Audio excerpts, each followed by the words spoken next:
Let's roll. This is SportsRage. I am Gabriel Morency, the pimps, the price, the hustlers, the people, the bust, and everybody else in between. So it's 2-0 for the LA Kings right now. We're 2 minutes into the third period of play, and the Vancouver Canucks are on the power play right now. Perfect time for them to score a goal, get back in this game, and have a full period to tie it. They have 2 shots on the power play tonight. Their power play has been anemic. Like the Canucks are starting to get rattled a little bit, you could tell. Stuff that's been working for them all year is not working. They look discombobulated. Like they just look like they're rattled. Oh, there you go. You got the goal right on cue, Gabe. Goal there Canucks, 2-1. Yeah, there it is. Brock Besser on the power play. So they've got to keep this going, though, right? They did this on Saturday against the Boston Bruins. They were down 2-0, and they came back and they won the game. Big power play goal, but they're going to have to find a way of scoring 5-on-5 here. They're still down 2-1, but we got a game now. I'm on the Canucks, and we're on under 6.5 here. So what do you got for us, Julio, coming up this weekend? What's your card? What do you got for us? First off, MLS, I've spotted one of the worst teams in the league, just like last year, the Colorado Rapids. So we're taking Nashville Soccer Club plus 190 to get the full-time victory over Colorado. Shop around, but I like Nashville to slap Colorado around, which is crazy because the Kroenke family, they own the Nuggets, they own the Avs, they own Arsenal. They've invested in Arsenal Football Club, but they don't invest in the Colorado Rapids. They've been dormant for the last couple of seasons, so give me Nashville. As you mentioned, early hauling. It's the Manchester Derby this weekend. Manchester City against Manchester United. So we're going to go with early hauling. First goal score, plus 260. Anytime goal score, minus 163. So we'll have to lay juice, but worthwhile investment. And Man City, team total over 2.5 goals, minus 125. It's been City's run against Manchester United over the last decade. So give me City team total over 2.5, and Holland first time and anytime goal scorer. Shout out to everybody joining us on SiriusXM channel 159. I am Gabriel Morency. This is Sports Rage. We got Big Card Julio in the house just for a couple more moments. We'll welcome our AM radio affiliates momentarily. Rick Saratella will step up and in. We got a 2-1 hockey game in Vancouver right now, and it's a good one with the Kings and the Canucks, but it looks like the Kings are going on to power play right now. MLS is back. I dabbled a little bit last week, but I wasn't all in. I was out and about. I had a couple of bets in, but I was at a Quiet Riot concert, actually. That's what I was doing. So I put some bets in, and I went out, and I got pretty lit up at a Quiet Riot concert. But the Vancouver Whitecaps didn't play last week. They were one of the few teams that weren't in action in week 1. They're playing on Saturday, Julio, and they host FC Charlotte. And Charlotte won their first game of the year. They hosted New York, and they beat them 1-0. And Charlotte are a bad road team, and Vancouver are a really good home team. The Whitecaps are a good team. Like, they're better than they used to be for real. We've seen this. We've seen their growth with Gold and with White up front. This team can score. They're a devastatingly good home team as well, the Vancouver Whitecaps. And get this, it's actually the first time ever that they had to open up the upper deck for a regular season game before. Nice. The LA Kings just scored. So, yeah, where I'm going with this is Vancouver are like plus 125 to win the game in 90 minutes on Saturday. They're going to win, Julio. They're going to beat Charlotte. I'm jotting that down, and yeah, like you, I'm taking it easy at least in the first few weeks of the MLS just to see where these teams are. But I definitely following your Whitecaps play, and again, I think it seemed Colorado like it was a lower score in week 1, Julio. It seemed like there were a lot of 1-0s and lower scoring games in week 1. Hey, I think you're going to have that when you open the season in Columbus in late February when it's 30 degrees outside. So that's something to keep your eye on at least for a couple more weeks as we head into spring. And finally, in closing, Julio, that sucks. The Kings scored. Right as soon as Vancouver scores, the Kings get it right back after. But the PWHL, everybody's talking about their playoffs. They got their playoff format in which the first place team is going to get to pick what team they want to play. And, their playoffs aren't all that far off. It's a pretty short season. Montreal right now are the favorites at plus 275. Minnesota are plus 350. Boston are plus 450. Toronto are plus 450. New York are 5-1. Ottawa are plus 750. I think this thing's wide open, Julio, right now. I do think Montreal are really good, but from a value perspective, I know, Minnesota in the mix. They're probably going to be there. They're going to be in the playoffs, so, they're going to be, they're in the mix, but I think Toronto's a dark horse, actually, at plus 450, but I might be a moron in thinking any hockey team from Toronto can win, men or women. It might be a bad bet. Let's hope the ladies in Toronto have better luck and fortune than the Maple Leafs. Can you imagine? The Leafs haven't won since '67. Imagine if the women win in their first year. No, they wouldn't hear the end of it from Canadian hockey. It's almost meant to be. Hey, great stuff, Julio. Appreciate it, Gabe. Good luck this weekend.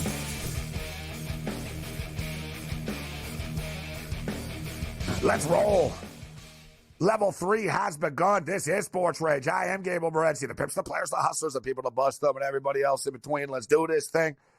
The quickest 180 minutes in sports talk and television has been flying by this evening, but we've still got a lot of rage left, and we've got a lot of stuff. We've got games going on, specifically in SoCal. The mightier 1090 ESPN Radio in the house of 50,000-watt juggernaut.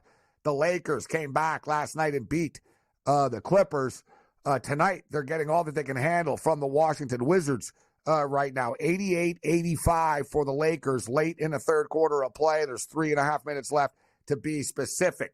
The Denver Nuggets are beating the Miami Heat, but Jamal Murray went down with an ankle injury tonight. That's got to be a cause for concern for a player that has had surgeries and has been injured over the years. It's all about L.A. and San Diego tonight, and it was a big mistake on our behalf in taking San Diego against Loyola Marymount. I thought they could hang around. Wrong. They couldn't. All right. USC is hanging around with Washington State right now at 62-60 with 7.5 left there. The Washington Huskies are drilling UCLA right now. They're up by 17, 69-52. The game of the night tonight involves Gonzaga and San Francisco. This game was a close game. Gonzaga were up by 1 point at the half. It was like 35-34. They've stormed out of the gate. They're up 42-34 right now. We're on the Zags on the money line in this game when the game was a pick'em, and we need the over. I need some points here, 152.5 points. So there's a lot of stuff going on the hardwood. NHL hockey. The Los Angeles Kings have lost their last 2 games on the Western Canadian swing by identical 4-2 scores to the Edmonton Oilers and the Calgary Flames.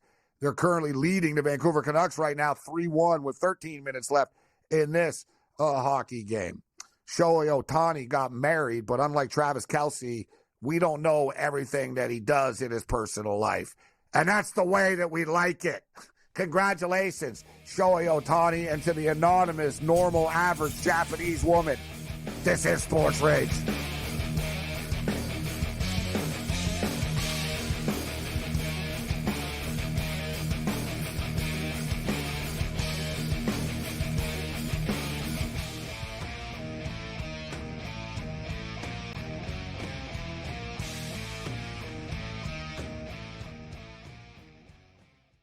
There is going to be an energy to game time decisions that you will feel night in and night out. We're going to go through every single thing, and I've got a great team behind me that's going to help me get the job done. I want this to be the place that people come to. We are going to hit every single one of those markets that you need to know about. There is not going to be a better place, I promise you, than Game Time Decisions. We will have everything at our disposal, and we will use that to our advantage. I'm Kevin Walsh. Tune into Game Time Decisions from 6 to 8 p.m. Eastern on SportsGrid.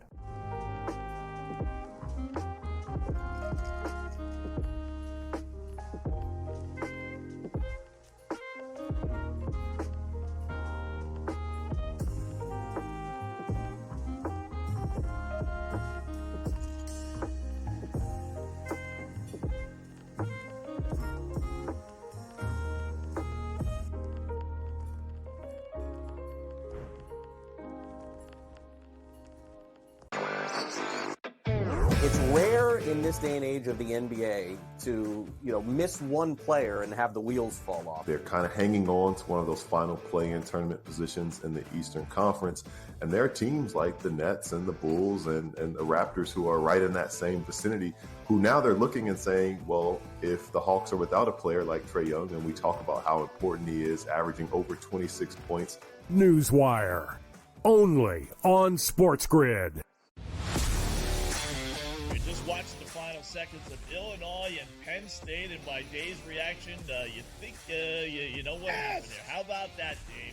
How about that? We're off the rundown. Sorry. Storm the court. You beat the 12th team in the country. That's fine. Second best in the Big Ten. That's fine. We are Penn State. Look at the crew jumping. This is so much fun. In-game live, prime time, only on SportsGrid. It's smarter to be on SportsGrid, your 24/7 sports wagering network. The early line. Magical and historic season in Lincoln, Nebraska continues. He is the best player in the NBA, but also in the biggest moments where the national media is watching. Newswire. Something that we have never seen happen before with one of the iconic coaches in the game. Pharrell, coast to coast. The team covers. It's automatic. It's every time. Not sometimes. It's every time. Game time decisions. Luka is actually far more dangerous from three on the road this year than at home. This game here tonight, you may want to consider taking as many points as humanly possible. In-game live, prime time. We got not one, but two coaches fired systems in place. SportsRage late This sort of night. has letdown written all over it. It's going to be hard to match the emotion that they played with the other night. It's smarter to be on SportsGrid.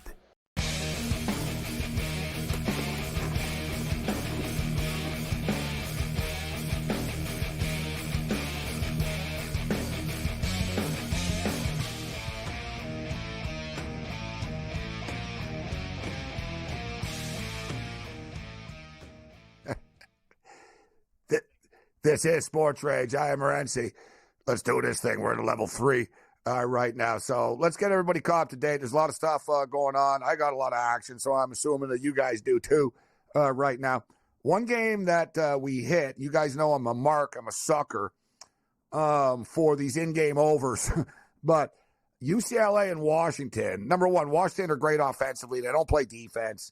They can really light it up. They're already at 70 points right now with 8 minutes left. But I jumped in on the total late in the first half at 156.5. It's currently 160.5, but the foul troubles continue. Both teams are already in a bonus right now with 8 minutes left, so we're going to be shooting free throws all the way through. So I think we'll get this. It's 159.5 right now. If you want to jump in, I think it will get there. Gonzaga is really starting to pull away from San Francisco right now in the second half, and in fact, they've outscored them 19-3. Must be, seems to be a San Francisco thing. Something about teams from San Francisco looking good in the first half and falling apart in the second half, if you know what I'm saying. But I digress. Speaking of the National Football League, Rick Saratella is going to step up in a couple of minutes. There's so much talk. I don't even know where to start. But let's just start off at the top with let's start off quickly with Caleb Williams here.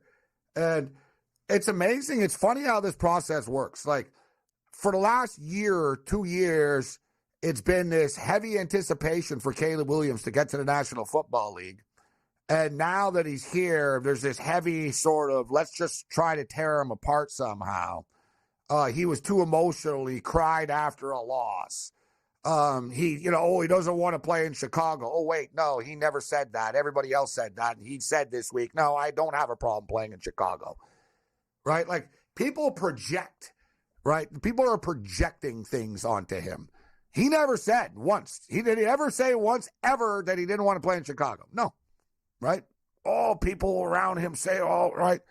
Well, people said that. He posted a picture on his Instagram of him as like a kid wearing a bear t-shirt. Right? And it was not a Chicago Bear t-shirt, but it had a bear on it. And he had like a smiling emoji.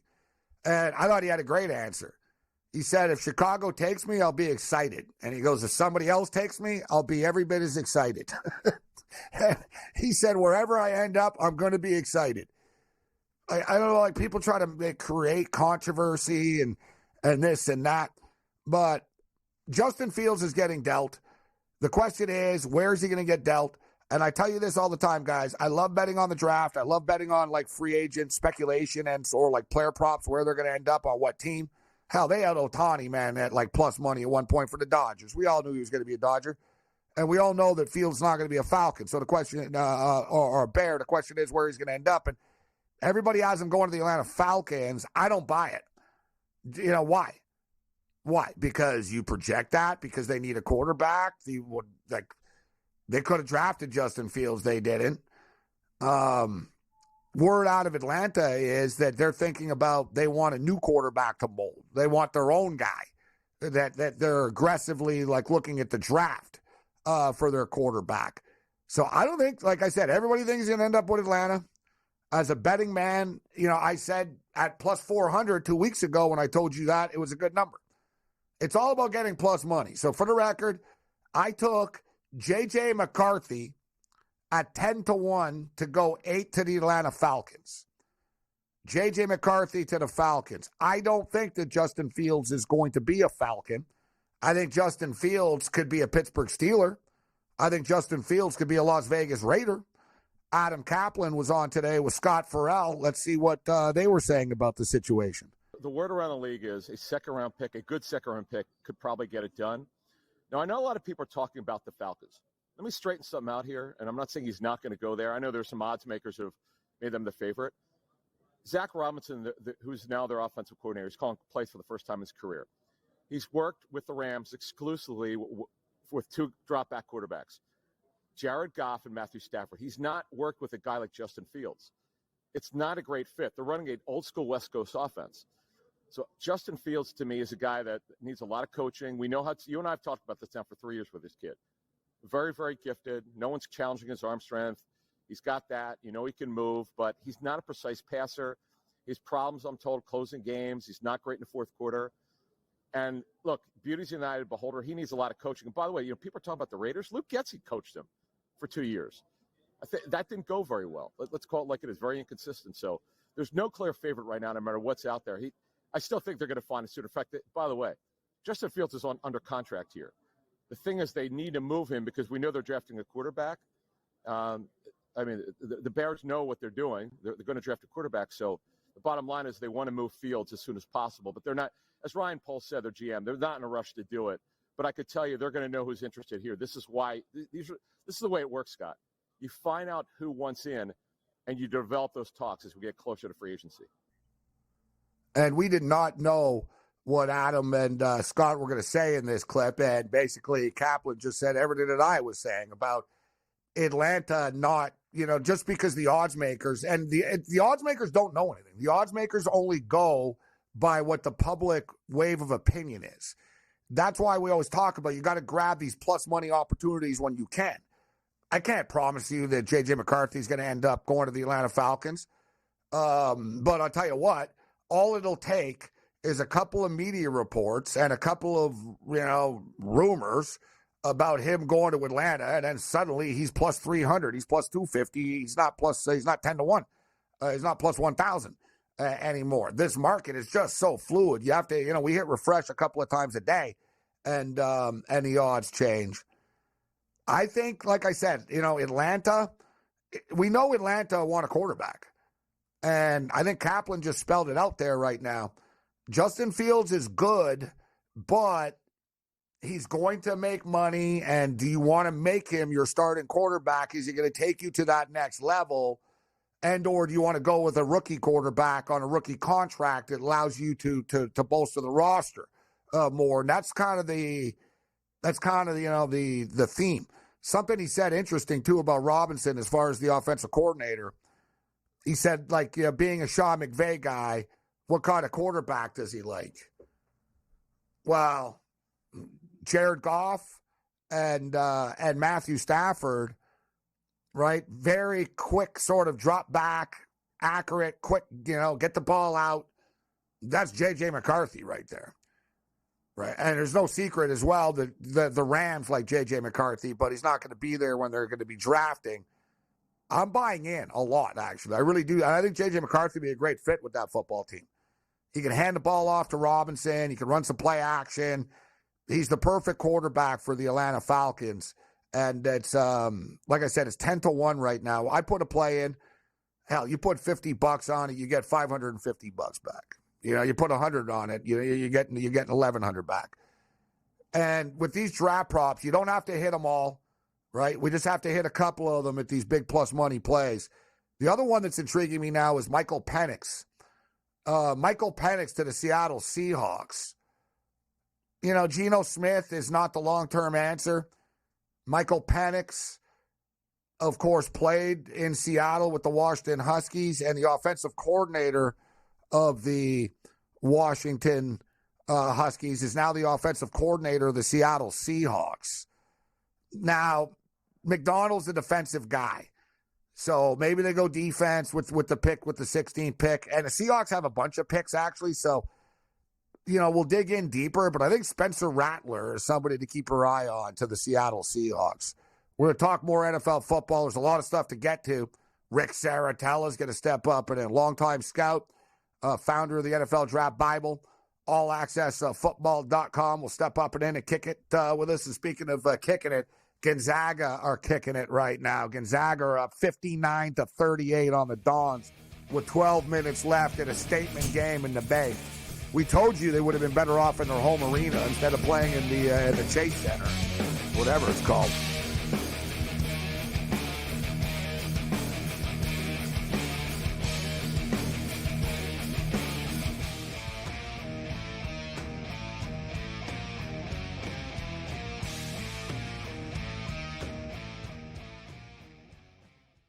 There's going to be an energy to game time decisions that you will feel night in and night out. We're going to go through every single thing, and I've got a great team behind me that's going to help me get the job done. I want this to be the place that people come to. We are going to hit every single one of those markets that you need to know about. There is not going to be a better place, I promise you, than Game Time Decisions. We will have everything at our disposal, and we will use that to our advantage. I'm Kevin Walsh. Tune into Game Time Decisions from 6 to 8 p.m. Eastern on SportsGrid.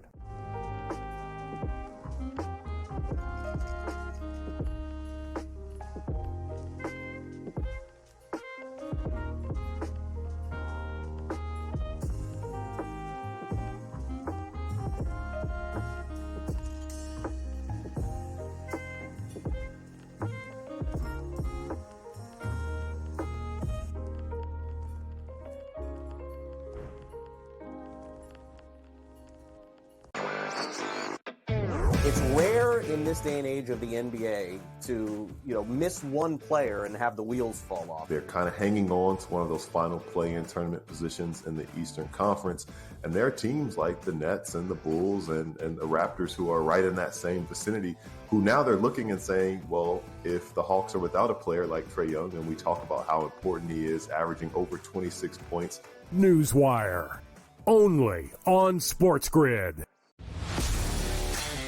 Just watched the final seconds of Illinois and Penn State, and by Dave's reaction, you think you know what happened there. How about that, Dave? How about that? We're off the rundown. Sorry. Storm the court. You beat the 12th team in the country. That's fine. Second best in the Big Ten. That's fine. We are Penn State. Look at the crew jumping. This is so much fun. In-game live, prime time, only on SportsGrid. It's smarter to be on SportsGrid, your 24/7 sports wagering network. The early line. Magical and historic season in Lincoln, Nebraska continues. He is the best player in the NBA, but also in the biggest moments where the national media is watching. Newswire. Something that we have never seen happen before with one of the iconic coaches in the game. Pharrell, coast to coast. The team covers. It's automatic. It's every time. Not sometimes. It's every time. Game time decisions. Luka is actually far more dangerous from three on the road this year than at home. This game here tonight, you may want to consider taking as many points as humanly possible. In-game live, prime time. We got not one, but two coaches fired systems in place. SportsRage This late sort of night. has letdown written all over it. It's going to be hard to match the emotion that they played with the other night. It's smarter to be on SportsGrid.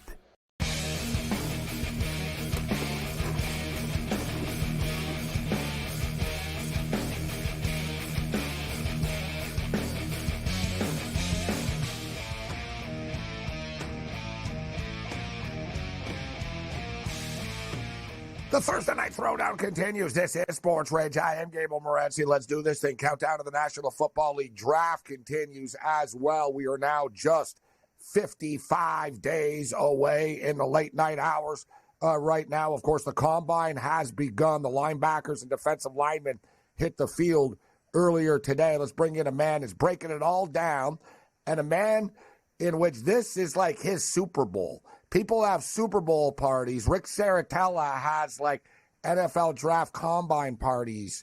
And Yeah, right. And this is your time of the year right now when players are running cones and drills and 40s and everything else in between. But it's begun in Indianapolis, all access football. CFL scout Rick Saratella steps up. And what's going on, Rick? How you doing tonight? Gabe, what's happening? I remember back in the day when there was about a dozen of us bozos standing around the combine, and our girlfriends would ask us, like, well, what do you mean you're going to go there and look at men in their underwear? And then they brought it on TV, and it's like, this is what you're watching? Like, what's going on here? So the combine now went from a dozen bozos to about 1,200 of us standing around in Indianapolis. So God bless. But a little bit of prime time, 3 p.m. kickoff. Everything is in the afternoon now. A lot has changed in Indianapolis. Well, it is an interesting job interview process that's televised, yet it doesn't seem to have quite the same type of, I'm not going to say impact because obviously it's massive, but a lot of coaches don't go. Players don't participate, right? The changing of the times, Rick. And it's hard. It's almost hard to criticize some of the players for not participating when so many coaches don't even go, right? Sean McVay, not in Indianapolis. Kyle Shanahan doesn't go to the draft. Mike McCarthy not going to the draft. But there are other coaches that soak it all up and want to meet people, right? I've heard Andy Reid. So I find that kind of fascinating, Rick. There's a lot of coaches that aren't there yet. The best coach in the league that keeps winning is there. And when asked why he was there, he said, we can all look at the same tape. We all break down the same stuff. He goes, I like to meet these people and see what they're about personally. To me, that's critical. That's half the battle. And as far as I'm concerned, like, you got a guy like Caleb Williams. I want to get inside his head. I want to know how he feels about the media persona, how they portray him. Does it bother him? Does he not care at all? What's his work ethic like? What has he been done leading up to the draft? Let's get on the whiteboard. Let's do a little X's and O's. How much film study are you doing? These are the type of things. And I know, like, a lot of these players are so coached up that they say, oh, well, we don't get a lot from the date dash. I'm looking for an advantage. I'm looking for a competitive edge. I want to know about that guy. The Bears have a decision to make. I know I got an extremely maniacal work maniac, Justin Fields, when it comes in terms of work ethic and character and leadership. Like, am I going to give all that up for a guy that has all the arm talent in the world, but what's inside his head? And any little edge I can gather, whether that's formal or informal. I heard one of the GMs that had a quarterback. I can't recollect who it was right now. He says, we interview all the players as if we need every position. We want to know about everybody. And that's how I am too. And I think getting to sit down with these guys is so limited, right? I am a people person. And it's hard to criticize the Rams. I think COVID was kind of the creator of this. And the Rams, the whole organization stays home. They went out and won the Super Bowl the first year they did it. So, hey, if it's not broke, don't fix it. I'm not going to criticize it. And you know what? They've drafted pretty well by stockpiling, having success in that 4th, 5th, 6th round. And it doesn't mean that the Rams are clueless about the Indianapolis Combine. It just means that Sean McVay doesn't feel that he needs to sit in the stands like Bill Belichick did with binoculars, they don't right? go to the All-Star games either. They don't go to any of the All-Star games. They just grind the film. They watch the film, and they make their judgments on data, analytics, and film. All right, so defensive linemen and linebackers were the first players on the field in Indianapolis. And we can't go over everybody. Byron Murphy out of Texas is somebody that's obviously going to be drafted very high. But I wanted to ask you, so first round prospects today that are on the field, guys that, could go in the first round today. Murphy from Texas going in the first round. Jer'Zhan Newton out of Illinois is a player that was a monster in the Big Ten. We all know about Dallas Turner out of Alabama. We all know about Letu out of UCLA, which, by the way, since it's Combine Week, we learn so much about everybody. This guy is a part-time fireman. He works out with firemen and stuff. He's carrying the stuff up the stairs, and he basically, they asked him, what are you doing to work out? He goes, I'm a fireman drills. Like, he's literally like a part-time fireman, which is pretty badass. Seems to work out well for, it worked out well for Miocic in the UFC. But a player, there's two guys, and they're both named Robinson, that I keep hearing all the time about. And Darius Robinson out of Missouri seems to be really climbing the board right now. But Chop Robinson out of Penn State, I want to talk about. I see, as a Buffalo Bill fan, a lot of Buffalo Bill mock drafts really want Chop Robinson. Talk to me about Robinson out of Penn State. Good-looking player, could play standing up or hand in the dirt. He's about 6'3.5", 4'8" inches, 250 pounds. Runs like the wind, has some bend to him. I really like his hand battle, Gabe. He's really good with the hand placement, violent hands, can convert speed to power. Like I said, he can dip underneath, and he brings production from the pass rush. Andre Isaac is a guy, his running mate, the other defensive end from Penn State, had a good week at the Senior Bowl. Doesn't have the production like a Chop Robinson. Darius Robinson looks the part. He was down there at the Senior Bowl. I think 84-inch wingspan, throwing guys around like rag dolls. We talked about going down in Indianapolis and being at the Combine. You mentioned Latu, who I have some questions about in terms of strength physically, and then off the field, he was medically retired with a neck injury at Washington. So I want to talk to him, and also that's got to be a concern. He was told he'll never play football again, actually. So there's two ways of looking at it. You have the concern, but also you have this dude that's unstoppable and, was told you'll never play again. But obviously there's got to be a concern there. There's got to be a concern. And to your point, like, even if I have 15 minutes to ask him about that, Braylon Trice, who opted to sit out during the COVID year, right? Like, I want to ask him, how much do you love the game? Because I got all these players in the draft that are just dying to run through a brick wall and play for me. You had an option to sit out, and you took that. I want to hear. Yeah, I don't buy into that. I buy into some of the old school thoughts. Jamar Chase opted out and didn't play in the COVID year. Seems to be doing pretty well in the NFL. Jamar Chase is an all-pro talent, right? Braylon Trice is a borderline first-round pick. He's not Marvin Harrison, who could just say, you know what, I'm good. I don't need to do that work. Marvin Harrison is the exception to the rule. Braylon Trice, I don't think, is in that same category, right? But you mentioned the two interior guys, right? Talk about pass rush, three techniques that can get to the quarterback. You mentioned Byron Murphy. I think now, Johnny, Jer'Zhan, Newton, whatever your preference is, it's Jer'Zhan if he's in trouble. It's Johnny if you know him. Johnny on the spot. He did not work out in Indianapolis due to a Jones fracture. So apparently he's going to be good enough to run at his pro day. I think the Illinois pro day is in mid-March. He should be fine. But the fact that he's not working out in Indianapolis and Byron Murphy's, blowing the roof off of Lucas Oil Stadium, that could maybe have some impact on how teams view the top of the defensive tackle draft board. Rick, you've covered a lot of drafts. We've been around a long time, and I saw one unnamed general manager say that normally in the first round of the NFL draft, there's about 10 to 16 guys that are actually worthy of being drafted in the first round. He goes, but you've got to draft guys. He said this year, he goes, there's probably 40 or 50 guys that I could make an argument that could be first-round picks. It's a deep, it almost every position. Like, there is just a lot of competition amongst the players. I think teams are going to do very well this year, Rick, in the second and third rounds. There's going to be a lot of big-time talented players, bro, in the second and third round of this draft this year.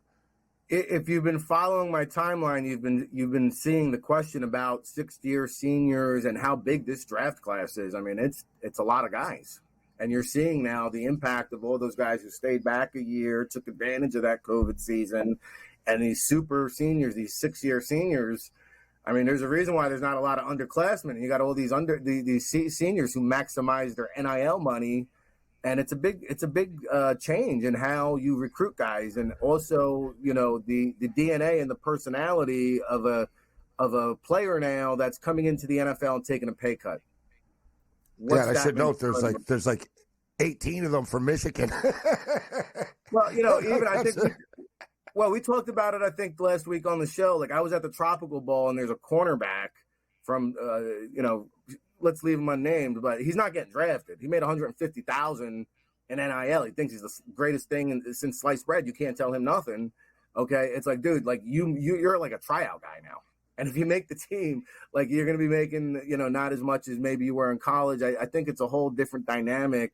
There's a lot of coddling. I hate to use that word, but that's the word you hear the coaches throw around nowadays when you have to like coach and manage these players. I think that's a big reason why a guy like Bill Belichick is not a head coach in the National Football League. It's a new era right now. And one thing about relating the players, and it's funny, the NFL PA player poll was released, and not a shock that Bill Belichick does not take any input from his players at all. like the communication and the input, was none. Only Josh McDaniels had a lower grade when it came to communication with the players. And listen, Belichick had a lot of success, but it's a new world right now, and players aren't down. They want it to be like sign up for military drills. They sign up for the military. They want to play football and have fun. They don't want to get yelled at. All right, more with Rick Saratella on the other side. We'll get into the quarterbacks, a lot of stuff to get to, obviously. This is SportsRage. Bring it.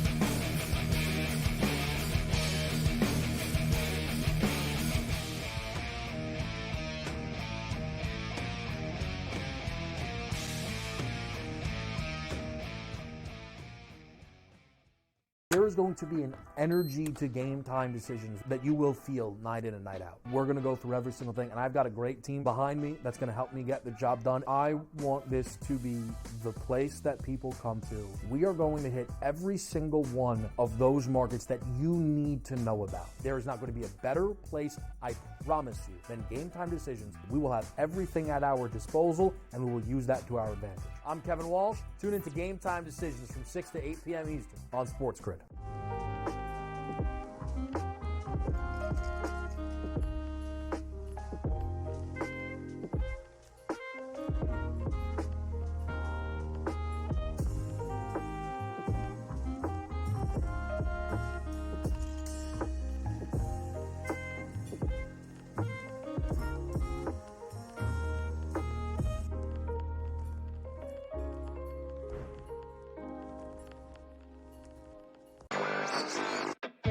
It's rare in this day and age of the NBA to, miss one player and have the wheels fall off. They're kind of hanging on to one of those final play-in tournament positions in the Eastern Conference.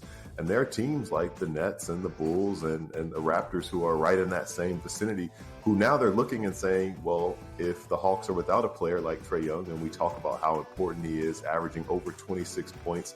Newswire, only on SportsGrid. Watch the final seconds of Illinois and Penn State, and by Dave's reaction, you think you know what happened there. How about that, Dave? How about that? We're off the rundown. Sorry. Storm the court. You beat the 12th team in the country. That's fine. Second best in the Big Ten. That's fine. We are Penn State. Look at the crew jumping. This is so much fun. In-game live, prime time, only on SportsGrid. It's smarter to be on SportsGrid, your 24/7 sports wagering network.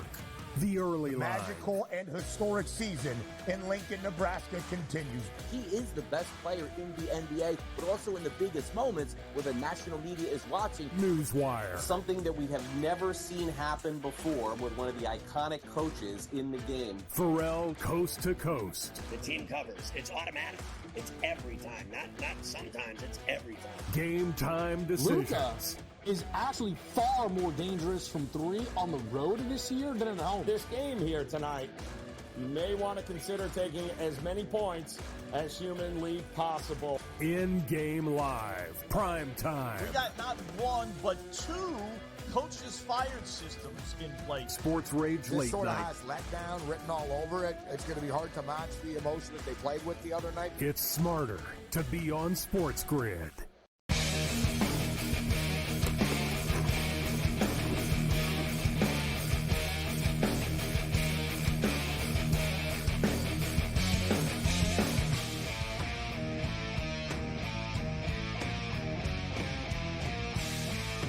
The Thursday Night Throwdown continues. I am Gabriel Morency. This is SportsRage. The pips, the players, the hustlers, the people that bust them, the Rick Saratellas, and everybody else in between. Let's keep this thing rolling right now and get Rick's take. So you briefly mentioned Marvin Harrison doesn't have anything to prove. Everybody sort of has him locked in. Listen, he's the big favorite to be the first non-quarterback taken in this draft. But is there any chance at all, since Neighbors and Harrison aren't doing anything, that Roman Dunze steps up and does enough to potentially become the fourth pick and make Arizona think about, you know what, maybe we look at this guy? Well, I think Arizona's in a trade down spot, but can Odunze I would go agree above with that. Marvin? Yeah, could it go above Marvin Harrison? I think it's possible. I think the chances are slim to none. I will say this. I'm a victim of it too. You are, you're kind of like the last impression of a scout. The last time I see you, like the last time I've seen Marvin Harrison has been a couple months ago now, or weeks ago, and it'll be months now until I see him play. So I think Odunze, and I think Brian Thomas, you could throw into that category too, the other LSU receiver who is last time Marvin Harrison played was against Michigan. Yeah, when was that? Early November. Yeah. And or you know what, November, yeah, last Saturday, November. But I was just gonna say too, didn't play in their bowl game, right? He was going to, he might not, he strung it out, he hasn't. Like I said, he feels he has nothing to prove. Fine, I get it. I don't think Odunze goes ahead of him either, but I'm not convinced that he goes fourth to Arizona, as you stated. I actually do think, and I'm expecting craziness in this NFL draft with trades. I think teams are going to start. There's going to be a lot of trades in the top 10, I think, this year, more than usual. I think so, and I do believe if the old return rules were in play, Odunze would be an added dimension because he's a dangerous return guy. But that's kind of wiped out now. Yeah. And I'll tell you this: I've spoke to an agent who was in on one of the finalists to represent Marvin Harrison, who's going without an agent, and he said his dad now he is a tough, hardline negotiator, even when it came to vetting the agents. And we heard the stories when Lamar Jackson was repped by his mom. Like, it was hard to get a hold of Lamar. It was hard to get him into the building for interviews. Oftentimes they never heard back. I'm going to be curious to see like how that unfolds. This arrogance almost, like I don't need to do combine training. I don't need to even do anything at the combine or my pro day. And oh, by the way, we have a few demands. Let's talk about it. Yeah, I don't need an agent. I don't need to do anything. Yeah, there's a lot of entitlement going on here. I don't know if I want seniors showing up. You might show up with a baseball bat or something. You know what I'm saying? But that's, yeah. So, that's another story. He's that's a Philly another cat now. yeah, that's another story, my man. Rick Saratella kicking it with us. So J.J. McCarthy, for whatever reason, people want to bash him, and he's the polarizing one, and there's all these question marks about him. But that's more so online and fans and media types. We know he's going to climb the board. I've been maintaining, and I talked about this on Twitter this morning, and you've got to buy in now. You've got to always buy in when the public always thinks something. And the public is convinced that Justin Fields is going to end up on the Atlanta Falcons. I'm not part of that. Yeah, sure. It sort of makes sense. They need a quarterback. He's from Atlanta. He's from the area. He's available. Yeah, they also could have drafted him a couple of years ago and didn't. They also didn't make an offer to Lamar Jackson a couple of years ago or this past year, et cetera, when And Lamar sort of threw it out there that, yeah, he was open to it. They didn't pursue this. Arthur Blank signed Heineke. He drafted Desmond Ridder. And now there seems to be a lot of talk, actually. And I didn't even, I was thinking this before this stuff and the stuff that you've heard and that you've seen about the Atlanta Falcons is they're not really thinking about a Kirk Cousins or a Justin Fields. They'd sort of like to get their own guy and carve out the mold with their own quarterback moving forward. Word is the Falcons want to draft a quarterback, despite the media wanting to put Justin Fields there. That's right. And you hit the nail on the head where it's the same regime who had an option to draft Justin Fields as the first go-around, and they bypassed that opportunity. As an evaluator, you never want to feel like you settle, right? I made a mistake. Let's settle. Maybe we got it right. Maybe we didn't 4 years later. No. I believe that if you look at the way Atlanta is structured with the big-time backfield, Tyson Algier, Bijan Robinson, Cordell Patterson, how many will be back, I don't know. They have a similar kind of support cast as Michigan. Backfield studs. Very similar. Hey, Kyle Pitts. London. Exactly. Run the ball, little play action. It's built for J.J. McCarthy to step in there and succeed. And I think that the ultimate power play here for the Chicago Bears is, hey, let's trade down from 1 to 2. Let's give DC their hometown guy. And then let's trade down again from 2 to whoever, whether that be Atlanta or Minnesota. I saw Minnesota hire Josh McCown, Drake May's former high school quarterback. Denver might be in play to trade up. So I think that's the ultimate power play for Chicago. And I could see Justin Fields to the New England Patriots. I could see Justin Fields to the Las Vegas Raiders. My two predictions. So I'm glad you brought that up. The two teams, we can't send them everywhere. I don't think the Raiders are out of play for Justin Fields. I think the Raiders are really thinking, how are we going to do this? We've got to get this right. You look at the division that they're in, man, you're competing with freaking Patrick Mahomes, bro, with Justin Herbert. Now they've got Harbaugh. Harbaugh and Herbert are a combo. There's no secret Sean Payton's getting his quarterback now, right? Like, if you're the Raiders, Aiden O'Connell ain't it. No offense to him. He's a backup. All right, fine. You've got to make the move. They have money to spend, too, so they can go the Kirk Cousins route. That Justin Fields stuff to the Raiders, bro, I keep coming back to it as well. No one's talking about it. And I do buy into Justin Fields to the Steelers as well, Rick.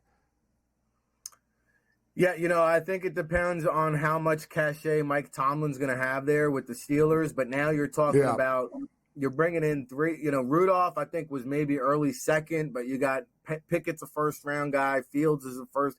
Like, you're going to probably have to financially commit to Justin Fields. And so what does that mean? You better flip Kenny Pickett and find a suitor for him. I just don't know if it's feasible to bring in all 3 of those guys. I think Tomlin wants to do it. I think it makes the Steelers a better team.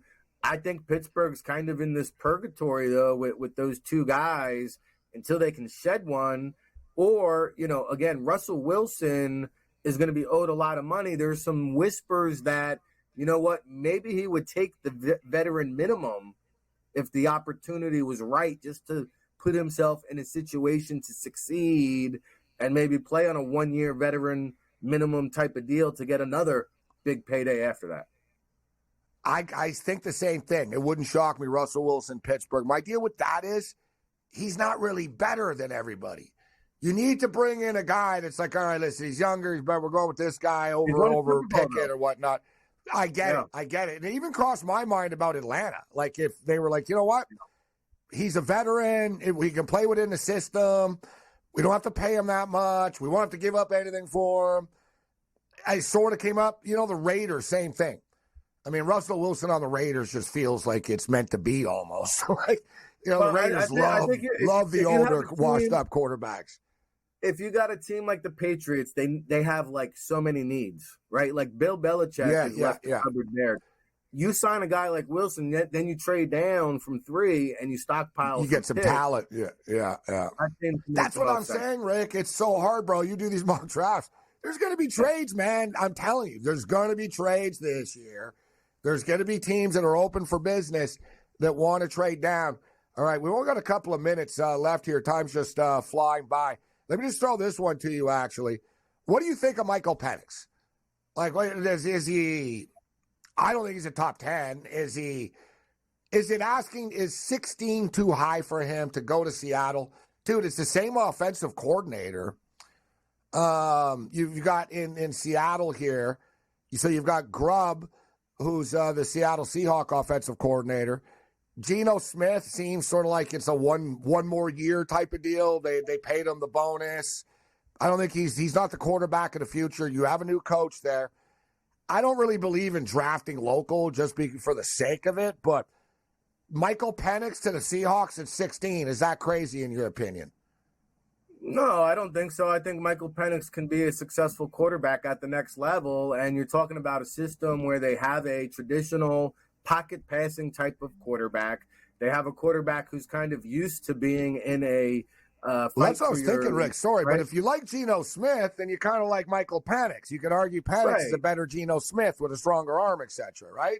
And as you mentioned, Geno Smith is kind of plateaued. Like this is the baseline. There's really not going to be much greater or much lower level of play. So you take he's an 8-9 or 9-8 quarterback. So you can can you win ball games with Geno Smith? Sure.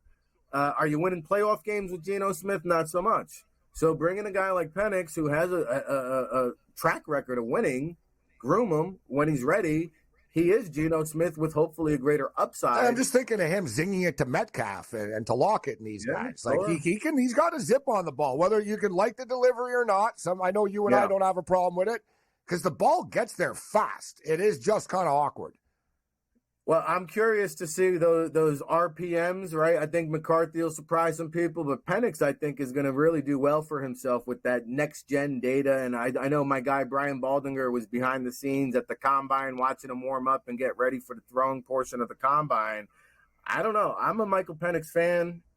I like a lot of these quarterbacks in this year's draft class. I think, what was it, Cade McCown, Akili Smith, was that circa 2000 where you had 5 quarterbacks in the first round. These guys can actually play, though.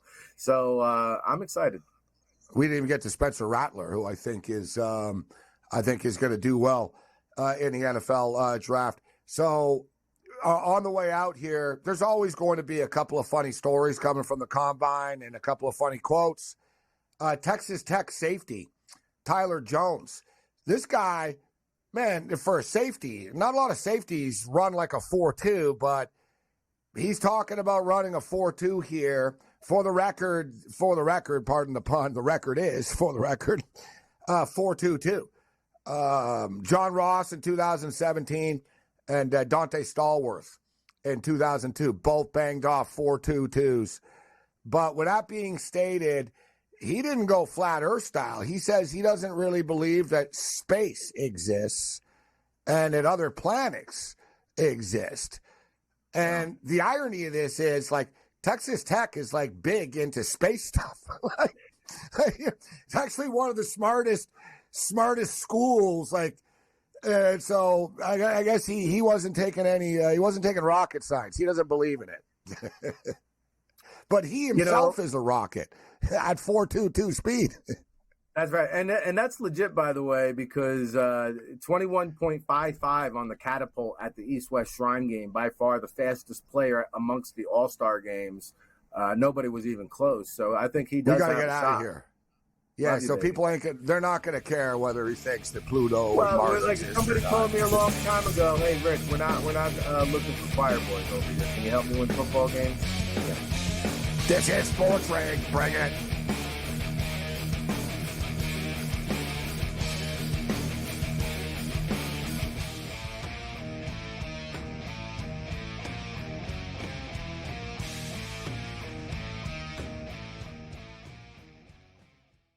There is going to be an energy to game time decisions that you will feel night in and night out. We're going to go through every single thing, and I've got a great team behind me that's going to help me get the job done. I want this to be the place that people come to. We are going to hit every single one of those markets that you need to know about. There is not going to be a better place, I promise you, than Game Time Decisions. We will have everything at our disposal, and we will use that to our advantage. I'm Kevin Walsh. Tune into Game Time Decisions from 6 to 8 p.m. Eastern on SportsGrid.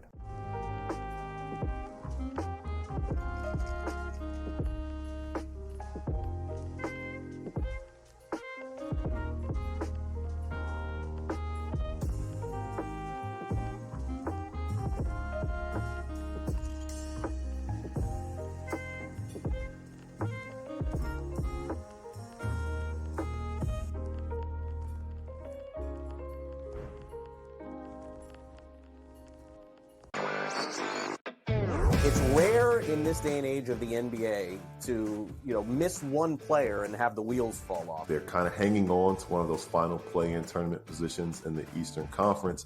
And there are teams like the Nets and the Bulls and the Raptors who are right in that same vicinity, who now they're looking and saying, well, if the Hawks are without a player like Trae Young, and we talk about how important he is, averaging over 26 points.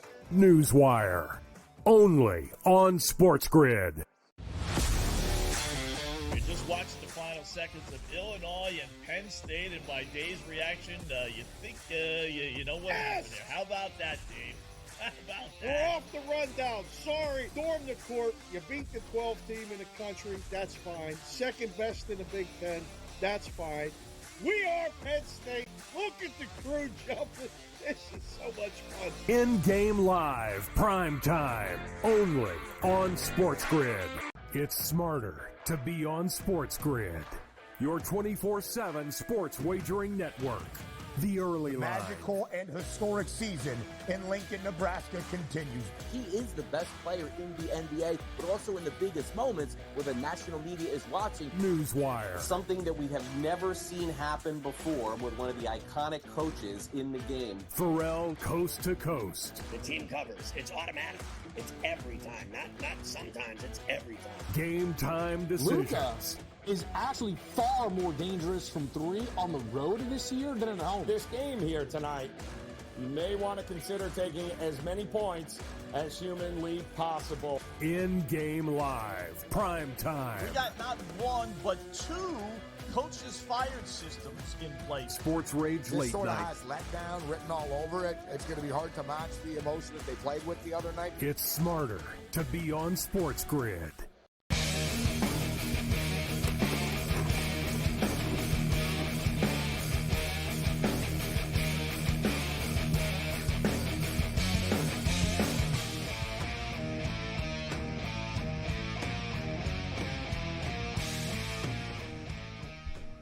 This is SportsRage. I'm Morency. Always wicked stuff with Rick Saratella. I'm sweating out the total of this Gonzaga and San Francisco game. And I've got over 152.5. They're at 152 right now. And kid on Gonzaga just missed a free throw. I need a single point. There's like 30 seconds left, and he misses the free throw. The Dons just missed their shot. I just need a single point. But the thing is, Gonzaga are up by, they're up 86-66. You can't make this up. I've lost so many bets by half a point this week. I'm not going to cry about it being a bad beat and stuff. It's a bad bet. If you lose, you lose. But this is frustrating. It's almost like overtime. Like I had Tampa tonight against Buffalo, of course. Oh, did the Dons scored? Yes, sir. The Dons just scored. Never in doubt, baby. It goes over with 19 seconds left. 86-68 for Gonzaga right now. So the game goes over the number. And we told you guys that the Wizards were giving the Lakers all that they can handle. They're in overtime right now. And the Wizards were up in OT. The Lakers are up a 2-spot right now. It's 133-131 with $1:40 left in this basketball game.